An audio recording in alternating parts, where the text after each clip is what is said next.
This is the Horse Radio Network. This is episode 376 of the Dressage Radio Show on the Horse Radio Network, brought to you by Kentucky Performance Products, Total Saddle Fit, and EcoVet. Today we're talking about day 1 and 2 of the Olympics.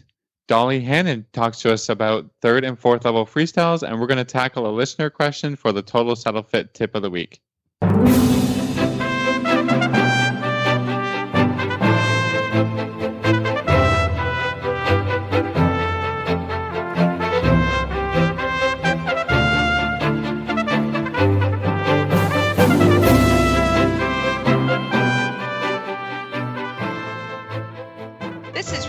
Stanfield from Georgetown, Kentucky. And this is Philip Parks from Rockwood, Ontario, and you're listening to the Dressage Radio Show. Hi, Phil. How are you? I'm doing good. It's just the two of us this week. I know. Glenn was on earlier. He says hi to everybody. He said he's crazy busy today, and they're having issues with servers, and I don't know. All kinds of technical issues. I know. I felt bad, and I was like, "Thanks for recording. We'll talk to you later." But how are things going? Well, basically, the last couple of days, it's been extremely hot, so I've just been watching the Olympics. You know what? We've been trying to work, but I probably honestly should have just hung it up and come inside to watch the Olympics. Because, oh, man, today was maybe a little cooler, but yesterday I think was maybe the hottest day of the summer, and, it was just... Honestly, it was miserable. The horses were cranky. I was cranky. My assistant, who's never cranky, was cranky. I mean, it just was. Everything was sweaty. Time for a break. Exactly. Yeah. So we finished early today, and we did watch the Olympics today. The dressage was on NBC, and I was like, I am getting our rating points in, and I came in and watched it, and maybe had a skinny margarita. I mean, maybe. But it was delicious. Good for you. And, we just did. We had a little watch party here at the barn, and finished early. And the horses, literally, I don't think any horse is moving at all. It's so hot. Humid. Just the humidity has gone through the roof. Yeah. It's just not pleasant. So, well, without further ado, Phil, I think you've watched more than I have. I didn't watch much yesterday, and much during the day today, but I got to see the NBC coverage. Unfortunately for us, yesterday, I thought that CBC was going to cover it, and then they didn't. So there was sort of a mad scramble to get it on the TV, and I had to, stream it from some weird source. And I was watching some of the BBC coverage, so I didn't get to see that many rides yesterday. I think I got to see all of the ones that I wanted to. Yesterday, and then another whole. I was working today, obviously, and saw a whole bunch. But our riders, Casey Perry, I'm so proud. I mean, Casey Perry. I mean, really, I shout out to the Americans because really, really quite good. Of course, and actually, the USA, right? USA, man. This may be the first Olympics that it's happened that everybody was over 70%. So I've got the list, but Allison Brock qualified for the special 72.686. Then we had Casey Perry and 75.229, which is great. I mean, these are all fantastic scores. Stephen Peters right now is 6th with Legolas, and he's 77.61. And Laura Graves. I mean, both of those guys today really nailed it for the U.S. 78.071. And really came through. Yeah. Really came through. And U.S. right now is sitting not far ahead of the Netherlands, but right that now, bronze medal spot. Yeah, right in the bronze medal spot. So you've got Germany at 81.295. That's unbelievable as well. If we want to talk about the Germans getting all their riders, all 3 of their qualified scores above 80%. I mean, that's never happened. So Christina Spranger had 82.257. Dorothy Schneider 80.986, and Isabel Vert 80.643. And they said on NBC, so I don't want to, I hope they check their facts, but Isabel Vert, if she gets a team medal tomorrow, will tie Ankie van Groomsven for the most medals of a dressage rider. And then if she very gets good. an individual medal, which right now she's sitting 4th, she will become the all-time leader. And I love Isabel Baird. She's just lovely. I've met her in person a couple of times, and she's just a really, really, really neat person.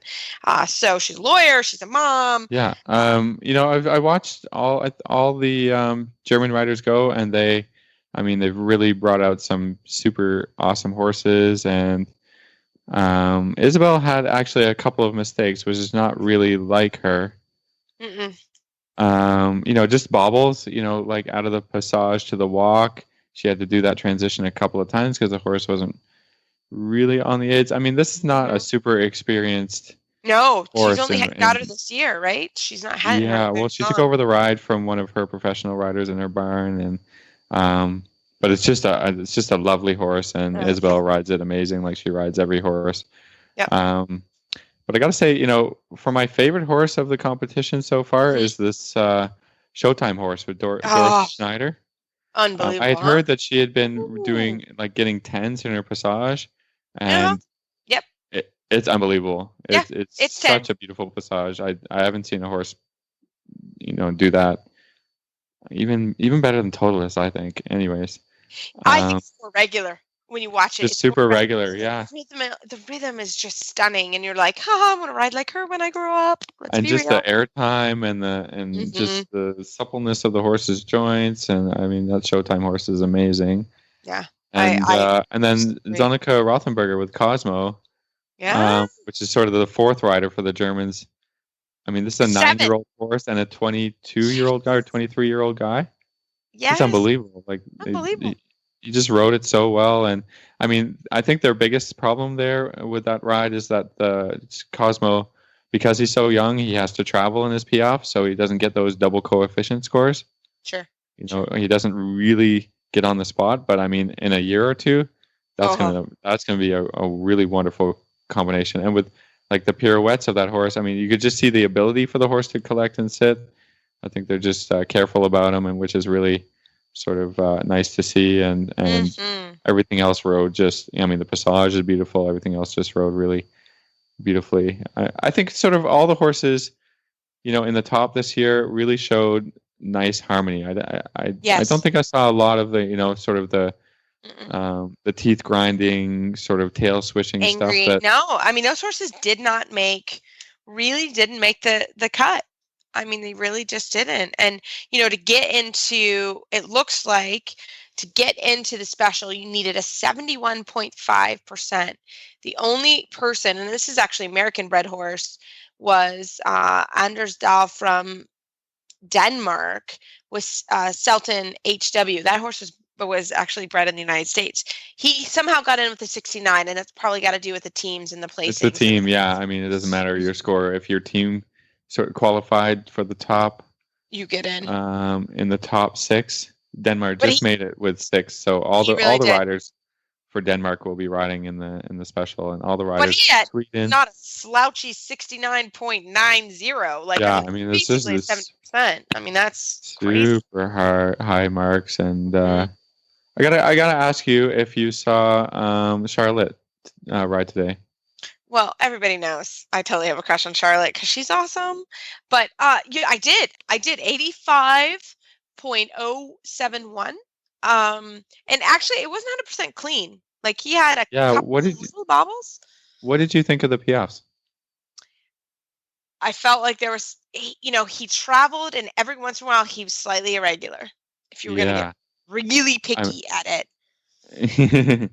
Yeah, I think I saw. I mean, we saw him live in Las Vegas, and that was not the case with. I mean, he had spectacular Piaffes there, and in the previous games and different competitions. I just thought he was just a little irregular there. Yeah, so just a touch, and then little things like when he went to his halt at G, he kind of halted a little early, like 3 steps early, and she had to really kind of kick him on, to get to. Yeah, that too. Right at the end of the test. Oh, she just ended like that. You're like, oh no, get over here. I mean, he knows that Grand Prix test pretty well, doesn't he? He's like, I know I halt here, so let me just stop. So that was a little bit. Yeah, I don't disagree with you. it wasn't. I've seen him actually look a little bit better. I think he got some blueberry points, which that's absolutely fine. I think he deserves some Allegro blueberry points. But yeah, no, I agree. I actually thought he looked better in Vegas myself, which was a year ago. Thought he looked just a touch I better. think his score was a little better in Vegas anyway. So Was it better in Vegas? yeah, I think it was pretty close to 8-6. I can't remember. Yeah. Yeah. No. Well, and again, we should talk about Parseval, who had retired during the. Did you see that test? Oh, I didn't. I just saw her Facebook post. Somehow it came up, and so it sounds like Parseval got sick or got bitten by something. Yeah, on his face. His face was all swollen up if you watched it, but not. Yeah, and then I was watching him in the test, and I'm just like, this is not the Parseval that he wasn't 100% and and gets the scores. And then in the halt, I think he got his tongue out the side of his mouth. Oh, he just was unhappy. A little bit after, and then then his tongue was sort of hanging out through the extended trot and the piaffe passage, and then she just So her said, thanks very much, but it wasn't going well anyway. It wasn't going well, and her Facebook post was basically, he was quite sick. He spiked a fever. They took him to the clinic. She was up all night with him. They rode him in the morning. His fever went down a little bit to the normal range. They went ahead and decided to ride him, but his face was huge. Like the right side of his face, his cheek, like he got bitten by something or had some sort of allergy. And then, they consulted with all the vets and all the team trainers, and they all decided, they saw him ride, and oh God, I can only imagine what she was going through. And then, then they decided to go ahead and ride him. But I guess the Dutch didn't bring a reserve rider, which makes no sense to me. I can't believe. I don't understand. Yeah. Well, I mean, I'm sure the cost is astronomical, and nobody wants to be a reserve rider. Shout out to the U.S. reserve rider Shelly Francis. I mean, she had to travel. When you're the reserve rider, you don't march in the opening ceremonies. Like, nobody wants to be the reserve. That's not what you want to do. And you don't want to. Yeah, I mean, and then all the talks about sort of where it is, and taking the horse from Europe to all the way down to South America. I mean, that's a lot of traveling on. Yeah, so very unfortunate for Adelinda. That's really terrible. I literally, as a horse person, we all have to feel bad for her, because we've all had that horse show where you're like, oh, should I ride? If I don't ride, I don't qualify, or it's a qualifier, or it's the national championships, or whatever. But she literally said in her Facebook, it wasn't right, and I retired. And shout out to her. And she had that happen here at the World Championships, and oh gosh, I feel for her. Like, I don't know her, but I feel for her. I just kind of want to give her a group hug. Like, and that's. I mean, it's too bad. I think she sort of wanted to retire Parseval on a high note. Sure. He was doing really well at the Dutch Championships. He had a big score there, and it's heartbreaking. Yeah. This sport is heartbreaking. And we all have been there. Anyone who's a horse person has been there, and it just reminds me. I heard a talk once from Jane Savoy, who was the U.S. alternate, and she does a lot of talking and speaking, motivational speaking. And the one thing she said, and I do use this as I go around the ring every time, and she said, just be very grateful when you go around the ring, because there's so many times that you don't make it, or something happens, or you've got two athletes, not just one, which is what makes this sport so hard. And so I do, every time I go around the ring, I just have a quick second in my head of I'm super grateful to be here, and for everybody that has made this happen. So just going down the center line is a huge victory for all these horses in the in the Olympics this year. Well, and those guys have to travel and get on planes, and I mean, horses can slip in a second. So I do feel for her, and we'll shout out to her for sure for being a good horsewoman and withdrawing, and and sort of recognizing that it's not it's not right, and it's little embarrassment to save the horse, I think. Oh, of course. Yeah, of course. I think we all could we've all been there and definitely go there. But so Phil, what happens tomorrow's the special, right? And we're recording Thursday evening, so literally the Grand Prix just finished. Tomorrow's the special, right? That's what they go to tomorrow. I was trying to figure out how this whole thing is going to work, and the individuals who get to go forward, and I don't know. I can't figure it out. I think tomorrow the horses that qualified, which is the top, it looks like 30. It's top 31. 30. Yeah, it's all 30. the teams, and then I think 8 or 9 individuals. Which I have to give out to a shout out to our Canadian riders. Yes, please A chance do. to do that yet, but Belinda Trussell with her horse Anton, we've talked a lot about them. They've had a super winter season in Florida, came up here in Canada, and it's just been on a high for them. They have qualified to go through to the special Fantastic. with a 72.2, which is a pretty good score. She's scored a little higher, here in Florida and at home, but She did, it's a yeah. very respectable score, and she's moving forward. So good luck to Belinda, and also Megan Lane and her horse Caravella. I mean, we've had her on the show this year, and they had a really, really good test and a really good go yesterday, and scored a 71.286, and we're just 2 placings out of being able to go. So close. So, yeah, congratulations to her. I think she was very pleased with her ride, and the mare, who can be a little hot and a little spooky. They did just an awesome job, just an amazing job, and made Canada proud. So congratulations. Right after this commercial break, we're going to come back with our second segment with Dolly Hannon. She's a S judge, and she is the chair of the USDF Freestyle Committee. She was on last week, and we are talking about the 3rd and 4th level freestyles this week. So I hope you enjoy.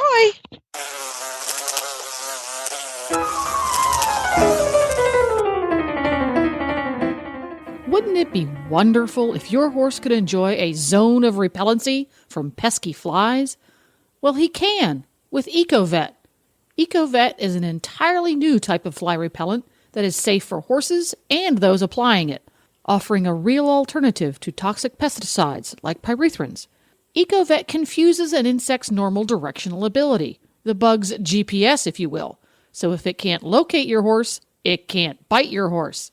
Dr. Wendy Ying from the Driving Radio Show has been using it in South Florida, also known as the Jurassic Park of biting insects, and she just loves it. EcoVet's active ingredients are naturally occurring food-grade fatty acids that have been clinically shown to improve the condition of horses with difficult-to-treat sweet itch problems. EcoVet is effective on mosquitoes, ticks, no-see-ums, as well as flies. You can visit EcoVet online at eco-vet.com for more information or to order. You can find EcoVet at Dover Saddlery Stores, and EcoVet's on Facebook. Just search EcoVet, ECOVET.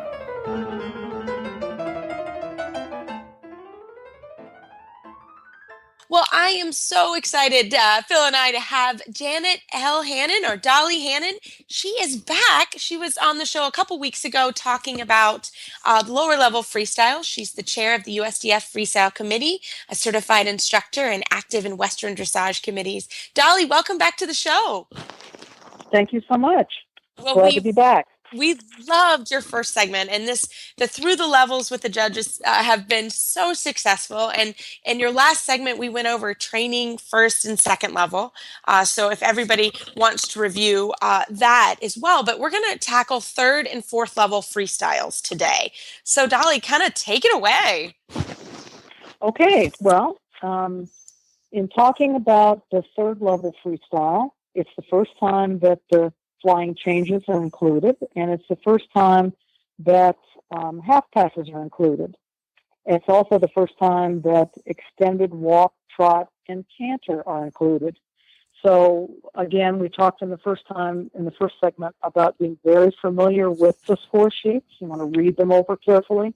You also want to be sure and utilize the information available online through usdf.org. The freestyle rules, guidelines, and definitions have a lot of information there to help you. So if you're going to do it yourself or not, I highly recommend that other than the USEF rules, you familiarize yourself with the USDF wealth of information that's on their website. All right, so 3rd level, you must include a minimum of 20 meters of continuous medium walk and a minimum of 20 meters continuous extended walk. You must show shoulder in the trot, both left and right. Again, we highly recommend you show at least 14 meters so that the judge can see. And something I didn't mention in the 2nd level segment that I'm going to mention now, is that competitors need to be aware that if you're just choreographing your freestyle for the judge to see, when you ride shoulder in away from the judge, you must show a little bit more angle than coming towards the judge. The opposite is true of travers and or rondeur. So just keep in mind what the judge sees, because if you adjust your angle a little bit, you'll be rewarded with a better score. You must show trot half pass, both left and right, at least one extended trot, which must be on a straight line. That cannot be on a curved line or a circle. You can show medium trot on a curved line or a circle, but not extended trot. So if you only showed a medium on a circle, the judge would assume that was supposed to be your extended trot. So you've got to kind of think about the way the judge looks at your freestyle and choreography. You must show canter half pass, both left and right, a flying change each direction. And when judging these, sometimes competitors put a lot of flying changes in there, and the score boxes are really small, so it gets a little hard to fit them in. I did see at least 3 of the young riders this past weekend doing 5 or 6 tempies, which is allowed. But there was one that was probably trying to do 5 or 6 tempies, which means a flying change every 5 or 6 strides. However, their horse performed 4s mixed with 3 tempies, so they got a deduction, I'm sure, because that's clearly not allowed for FEI Junior Freestyle, which is the equivalent of third level. There's a few exceptions there. But anyway, so there were so many flying changes, I was wondering how the judges could possibly fit them in, but I'm sure that they were all very experienced. They didn't have a problem. One extended canter, the halts in the beginning and the end of the test are scored, and then again on the technical side, we have a few technical collective marks at the bottom. And at third level, there are some additionally allowed. You are allowed to do a half pirouette in the walk, and it says half pirouette, so that means no more than 180 degrees. You're allowed to do a half pass zigzag in trot. The zigzag is more than 2 half passes. We call 2 half passes back to back a counter change of hand. A zigzag is 3 or more. You're allowed to include trot and canter circles 10 meters or larger, canter to halt, and again, counter change of hand. That's a half pass movement. In canter, only 1 change of direction. So at third level, you're not allowed to do a half pass zigzag in the canter.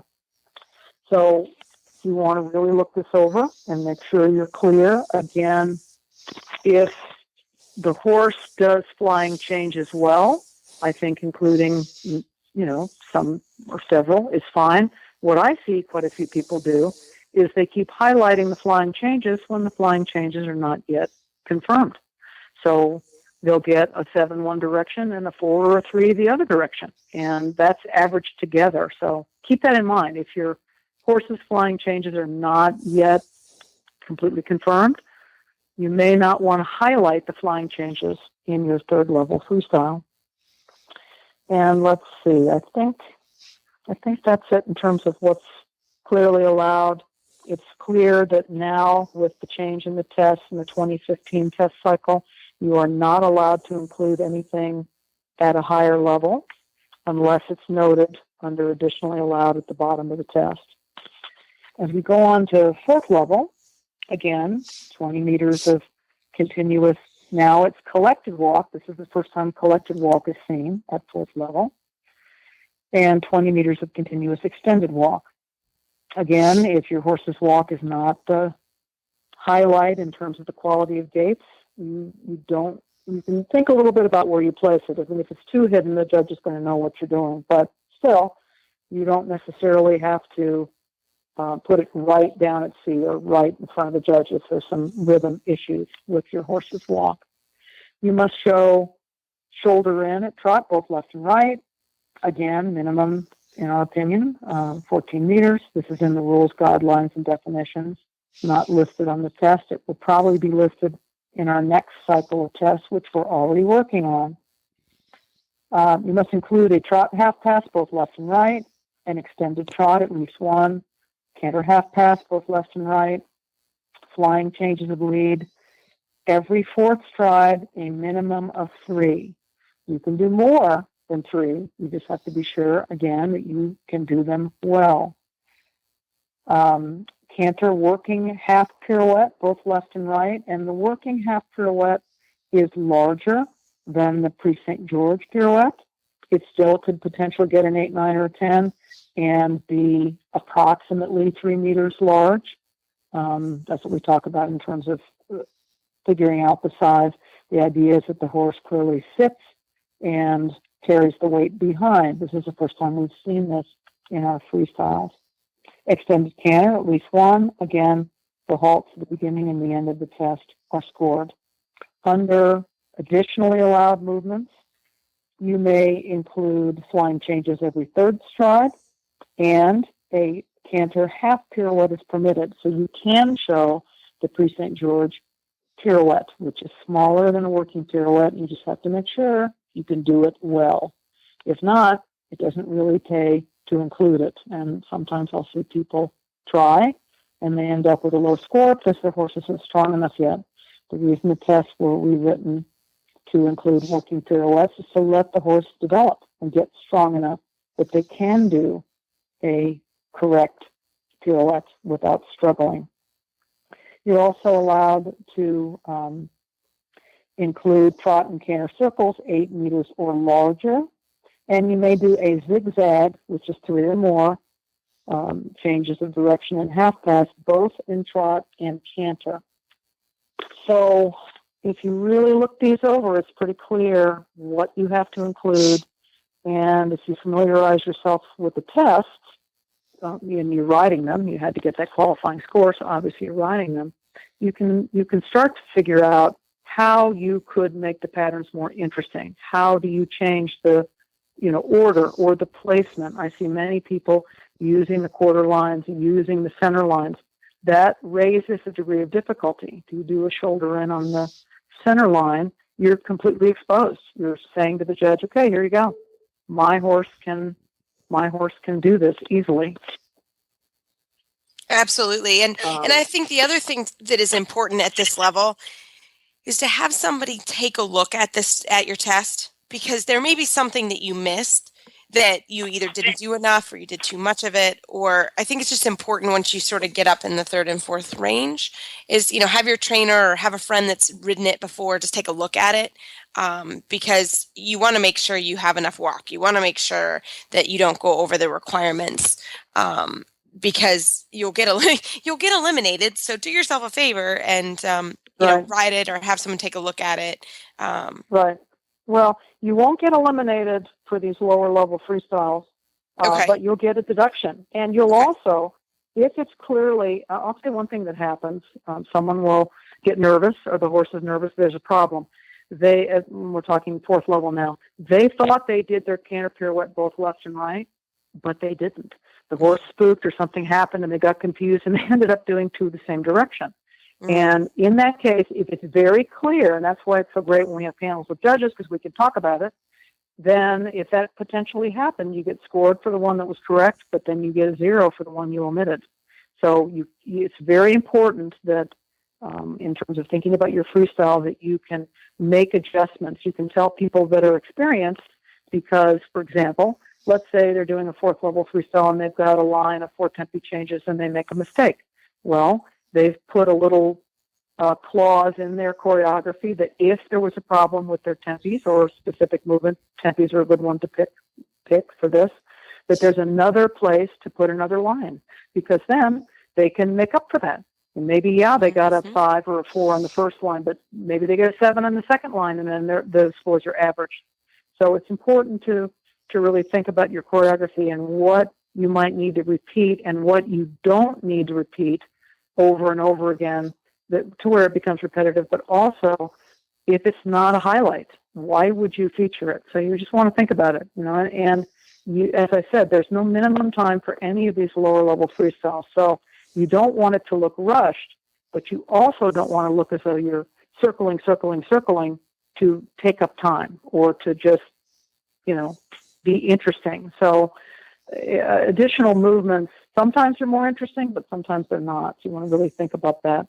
One thing I also forgot to mention that is now at the top of all the lower level freestyle tests, second level and above, all trot work must be sitting. I know that seems silly, but we have had people come in for second and third level freestyles and want to post parts of it, and you can't do that. So No. I know that sounds No, we're all like, oh no, don't do that. Yeah. We've had some issues with that, and thinking about the placement of movements. We're thinking again. We were discussing fourth level. Where do you want to put your pirouettes to set them up and help your horse? If you watch, I'm sure everyone will be watching the Olympics or watch the Olympics. You will see a very high degree of difficulty, and we can emulate that to a degree. We just have to be a little careful. If we're trying at third and fourth level to show a Grand Prix angle and a half pass, chances are our horse will struggle with the balance. So you want to be inspired, but then you want to be sure you're always working within your horse's limits. And just like you mentioned, have a professional look at what you've done or whether you've purchased it or not, and then videotape it, look at it, see what you think. Look at it from the front, look at it from the side. What does your freestyle look like? Does it look balanced and well thought out, or does it look a little disorganized or frantic? And sometimes that happens. The horses get a little nervous, but also, again, it should look well planned and well thought out. And if it is, and the music is fun and you enjoy it and expresses your relationship with your horse, you'll have a wonderful time. The freestyle classes at our finals are huge. They're very large. So obviously people are very excited about riding lower level freestyle. So that makes me and the freestyle committee very happy. Absolutely. I just started last year. I had a 6-year-old who ended up going to the national finals, and it was such a good experience for him. I'm bringing him back. He's doing again at fourth level. It's been very fun for my sponsor and myself. It's a fun thing, and it adds a little different dimension, and you get a little character in it, and for the young horses, just to learn how to be a big kid and go in and do those things. It's been really fun, right. And so I do encourage everybody to try it at least and go and do it. Absolutely. And it really helps the riders to stay in rhythm, not run their horses off their feet, and maintain some energy, and also to adapt. Let's say something happens in your test. There's a flower pot falls over or something.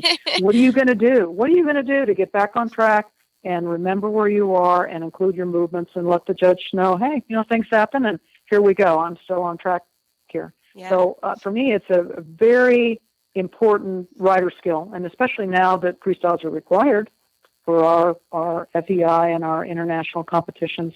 If people start early, I think that when they get to that point, if they get to that point, they will be much more proficient and polished. And if they never get to that point, I can't tell you how many people I've had tell me that their goal in life is to ride a first or second level freestyle. That's what they want to do. That'll make them happy, and good for them. Yep. We really encourage that. Dressage is supposed to be fun. So I hope that everybody who's listening goes out and works on a freestyle. Exactly. Well, Dolly, thank you so much for your time. It's been lots of fun. And how can our listeners find you online if they have any questions? They can always contact me through the USDF office. My liaison, Sharon Vanderzeel, can get in touch with me. Also, email's very easy. My email is dollyhannon@msn.com. I also have a website, dollyhannondressage.com. So thank you very much. This was fun, and I hope everybody really enjoys their freestyles. Well, that was an excellent segment of the Through the Levels. And next week, Phil, we are finishing with the Grand Prix and the Grand Prix special just in time for the Olympics on our Through the Levels. And I hope everyone has enjoyed all of those. And we are true. If you have any more questions for any of the judges that have been on this segment, this has been everyone's really enjoyed this segment, including Philip and I. And we'd love to have you, send us an email and we will ask more questions. I'm sad this segment is sort of coming to an end, but we're running out of levels. But It's been great fun to have Dolly Hannon. So right after this commercial break, we're going to come back with a listener question. Well, it's a hot one out there, and the heat wave has hit much of the United States and the rest of the world. Well, don't let dehydration and electrolyte imbalance sideline your horse. Summer Games electrolytes are formulated to replace both the electrolytes and the trace minerals that are lost when your horse sweats. Its concentrated formula allows you to easily feed the correct amount to meet your horse's changing needs. This electrolyte was developed for the equine athletes at the 1996 Olympic Games in Atlanta. We all know that it can get hot in Atlanta. For horses on the go, use Summer Games Electrolyte Plus Paste. Each dose contains a serving of Nalox equine antacid for double the protection against stress. And of course, you can find all of that at Kentucky Performance Products. They take out the confusion of choosing the right supplement, and you can find them at kppusa.com. That's kppusa.com. Well, right after this break from Total Saddle Fit, we're going to come back with a Total Saddle Fit tip of the week.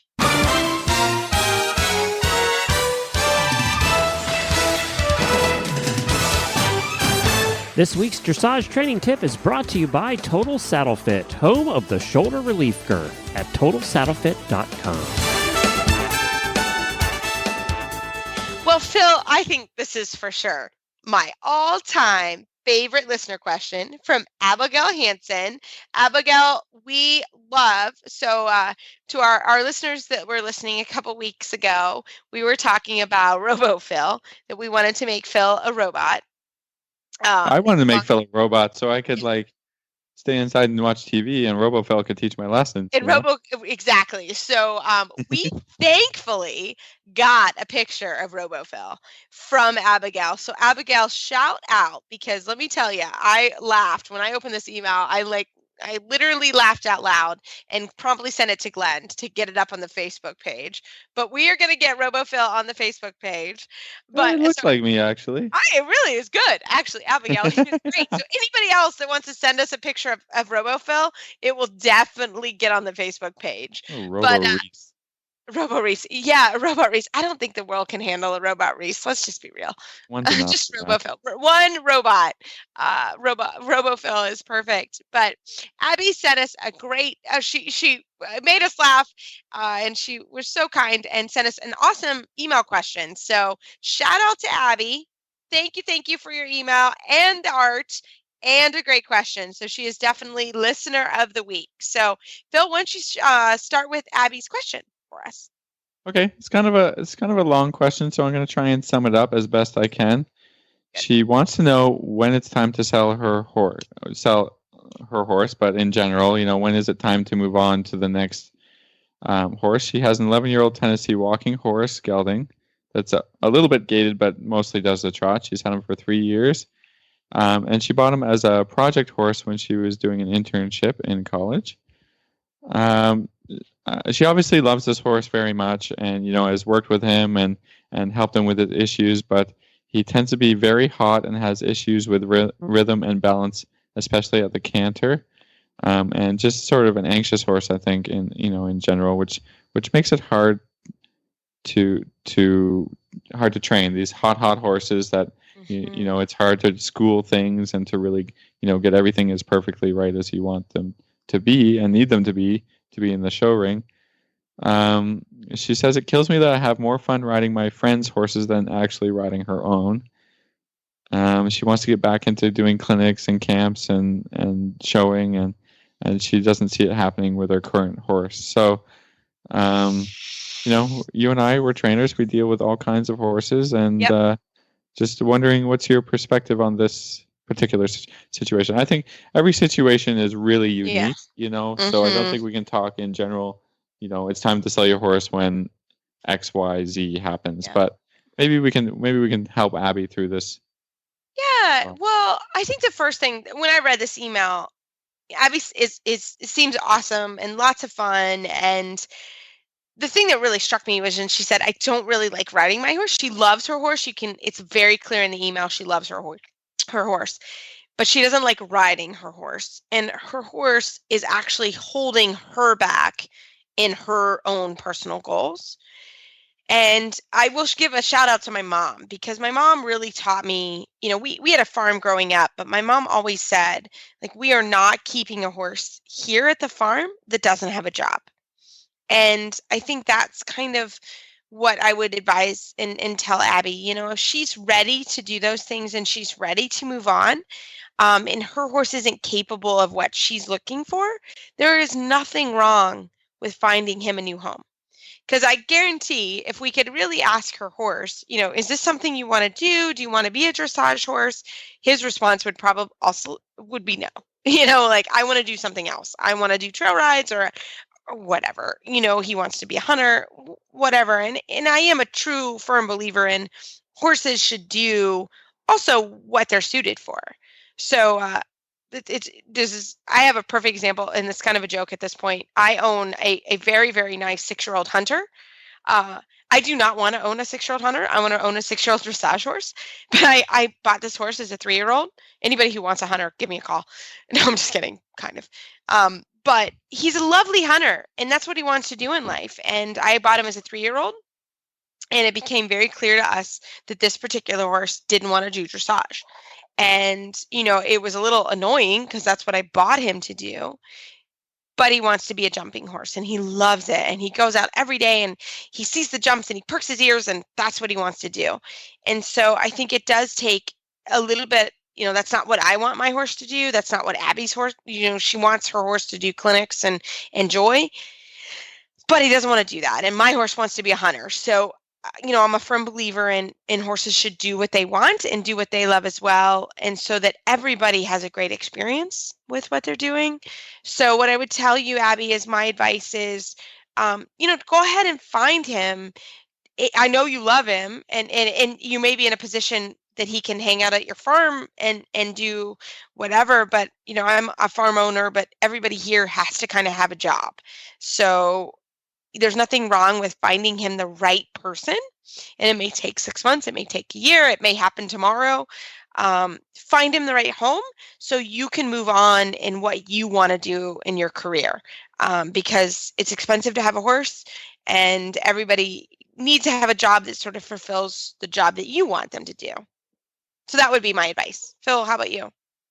Yeah, I'm not sure I could say it much better. I think, the point about the horse, liking to do certain things, maybe it's hacking, maybe, then that's what he wants to do too. So yeah, it's not worth trying to fit a square peg in a round hole, or, that's just a frustration on both ends. That doesn't, and I think a lot of us have a hard time believing that someone else could love the horse as much as you could, or to give it as good a home as you do. Mm-hmm. But I think in a lot of situations that can be exactly the prescription, exactly what the horse needs. And if somebody's doing the job that the horse enjoys to do and they're both getting along really well, maybe that might even be a little bit of a better home. And that's hard to hear, as a horse owner, and that might be hard to sort of mentally deal with a little bit. But I think that's where you're at in this situation, Abby.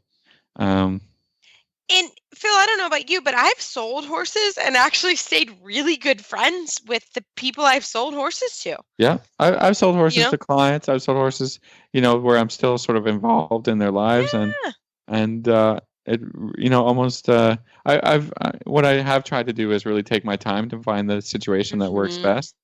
And, sometimes you get somebody to come along and says, "Oh yeah, I really want that horse because I'm going to do this, this, and this." And you have to sort of really feel out the person and feel out whether they're going to be doing the best by the horse. But, sooner or later, the right person comes along, you can make a perfect match, and you're going to feel really much better about the situation. And, a horse that I had that I decided that I was going to retire instead of selling him on. I think that really worked out as the best situation for that horse. Even initially, I didn't really think so, but things work out. I think things work out for horses and for people, and they just have a way of, getting to the right situation. So I agree, and I think that's the big thing. And it looks like you want to move on, and there's nothing wrong with giving that, finding that horse the perfect home and then being able to move on to the next horse. And it doesn't mean you failed. It doesn't mean it wasn't the right thing. It just means it wasn't the right situation for that horse. And that's okay. So, and I've had that too, honestly. I don't know about you, Phil, but I've had horses in training here that have left here. It's worked both ways. They've either come here and been super successful, or I had one horse in particular. It was a mare. Nobody liked it here. I mean, it was a chestnut mare, but she went back home to the owner's facility and became sort of queen bee. And let me tell you what, that horse completely changed and completely was a happy camper. And so I'm also a firm believer in that too. Maybe it's just not the right place or the right match or the right whatever. And, as I've gotten older in my career, I've learned it's okay. There's nothing wrong with that. Let that horse go, or let that situation go. And it's worked out. And I still see that horse and I still teach her lessons sometimes, and it's great. And so, I think it's okay. There you go. Yeah. That's fine. There you go. This tip brought to you by Total Saddle Fit, the shoulder relief girth that Reese and Philip both love. And here's why. The saddle fit solution you have been waiting for is finally here. TotalSaddleFit.com is proud to introduce the Shoulder Relief Girth. This strategically shaped girth actually moves the girth line of your saddle back over 1 inch, thereby freeing your horse's shoulders from the saddle. Traditional girths pull saddles up against a horse's shoulders and often over the top of the shoulders. The Shoulder Relief Girth's recessed ends allow for the billets to buckle into the girth farther back to give your horse unparalleled freedom of motion. We are so certain that your saddle will fit better and your horse will be more comfortable that for a limited time we are offering a 30-day, 110% money-back guarantee. If you are not totally satisfied with your shoulder relief girth, send it back for a full refund plus 10% of the purchase price. Don't wait.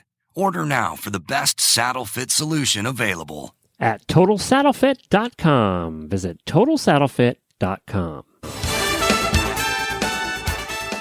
So, Phil, next week we have an awesome show. Looking forward to it. We're going to recap the Olympics, and we're going to go through the Grand Prix and the Grand Prix special.